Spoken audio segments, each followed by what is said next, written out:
Pwede naman yun, di ba? Pag may kabit, dadali mo dyan. Opo. Oh, yun.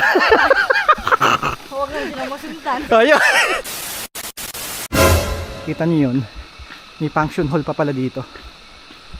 So, ito yung mga kwarto. Kanino po makikipag-ugnayan pag pupunta doon din po sa may kanina. Sa reception po doon sa may kanina ron. Opo, sir. Doon po. Doon din ang bayaran. Opo. Tapos itatawag po nila ngayon doon sa pan po namin sa ecotourism. Dito daw sa mga mga bilya na to, mga bahay na yan. Kung gusto niyo magpunta dito, makikipag-ugnayan kayo doon sa may sa may reception ng ecotourism ng bayan ng probinsya ng Aurora, So yan. Tapos itatawag daw. Pwede na kayong tumira dito. Ayan, meron mga 2 kwarto, pang pamilya, pang mag-asawa. Yun, pwede rin pag may kabit.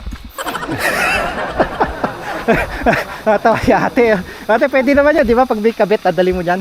Opo. Oh, yun. Huwag na sila masundan. Oh, yun. Oh, yun, ate, maganda yung payo ni ate, para hindi masundan. Dito na lang kayo umupa.